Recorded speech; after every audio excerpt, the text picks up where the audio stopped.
How on earth did this 21-year-old kid sell 6 homes in his first 6 months in real estate?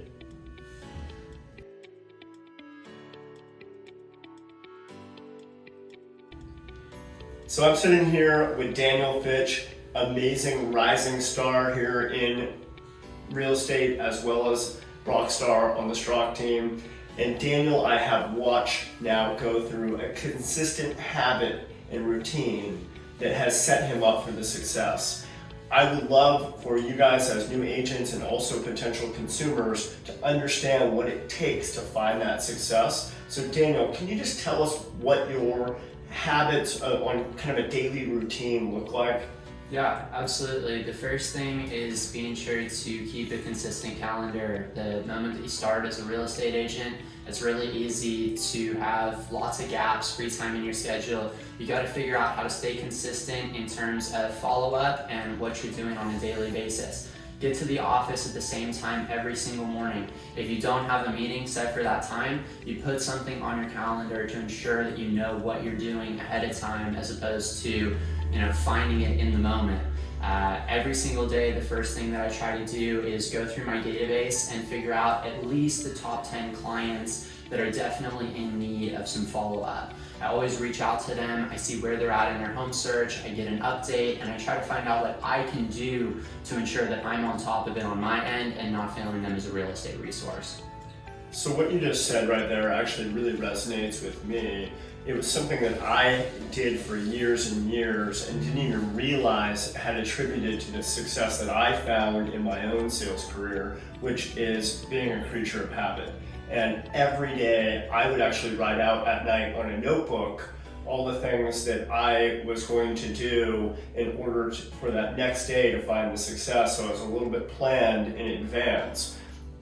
And for me, it was always the same kind of thing with people who were top of mind, top of that buying cycle, potentially looking to stay on top of them and look for that thing that was going to really help them in their search.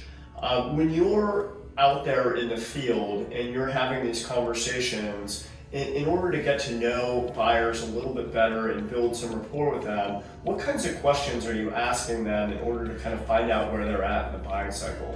Yeah, absolutely. Well, I think the most important thing to recognize when you're helping buyers, especially a lot of first-time home buyers in the Santa Cruz area, is that people aren't looking for a home, they're looking for a lifestyle. And so the questions that you have to ask about the property are not so much, how many bedrooms are you looking for? What sort of square footage do you need? It's why are you looking for land? Why do we need 3 bedrooms? What are you storing in your garage? Are you storing surfboards? Oh, you surf, where do you surf at? And you try to get an understanding as to the reality of the home search. Where are you coming from? Why? Are you renting? Is your lease coming up? Are you sick and tired of renting and you just want to gain equity in a home? Get to understand the real depth behind this person's search, and that helps me understand what I can really do for them as their agent and how I can most efficiently help them and, ideally help them achieve their goals in terms of home ownership.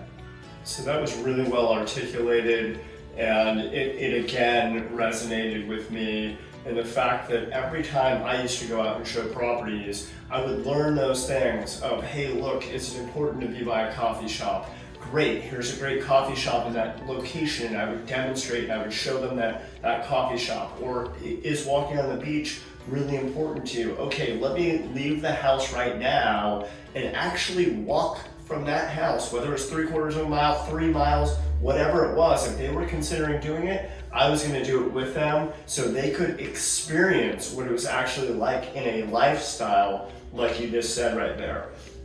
So once they're kind of seeing those neighborhoods and kind of understanding where it's at, now with this really competitive market that we're in, and being up against 5 offers, 10 offers, I don't know, you told me the other just moments ago something 26 offers, and you have 26 offers.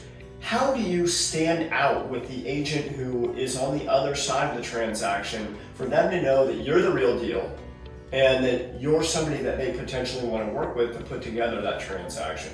Yeah, absolutely. Well, it's a little bit of a trial and error learning experience to get there, but what you'll find in my experience is that you have to find the golden middle line of being sure that you're on top of that agent, but also understanding that there's probably a lot of other people trying to ask the same exact questions of them. And so you have to come across from that position of, I know where you're coming from. I'm only asking you this not because I want to waste your time, but because I want to be sure that at the end of the day, I'm here for a win-win situation, and that's all. You want to ask the important questions to help your buyers out and ensure that you're coaching them across home plate. You want to figure out, does their owner need a rent back? How fast of a close of escrow are they looking for? Is it important to have a cash offer here? There's a million questions, and it's a heck of a lot more than just the asking price that you're putting on a purchase agreement. There's a lot of things that can be important to an owner. In the last case where I wrote an offer, I made note that, hey, my buyer's a nurse at Dominican Hospital, your owners are nurses, they've actually maybe even worked together here. You try to figure out anything that you can use to help your buyer have any sort of potential advantage in a competitive market.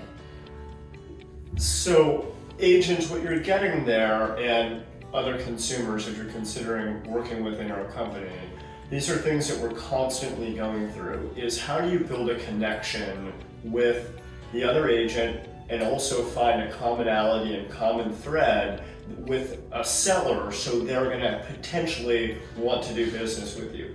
Anything that's gonna give you as the agent a competitive advantage, but really that's back for the buyer.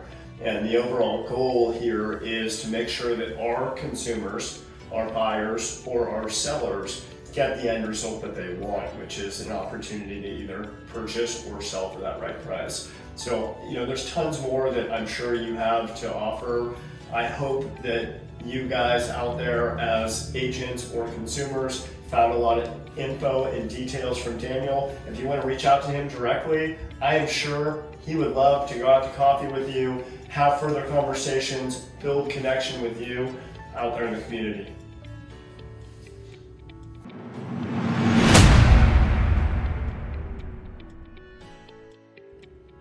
Dude, I'm proud of you. Appreciate you, bro. Seriously.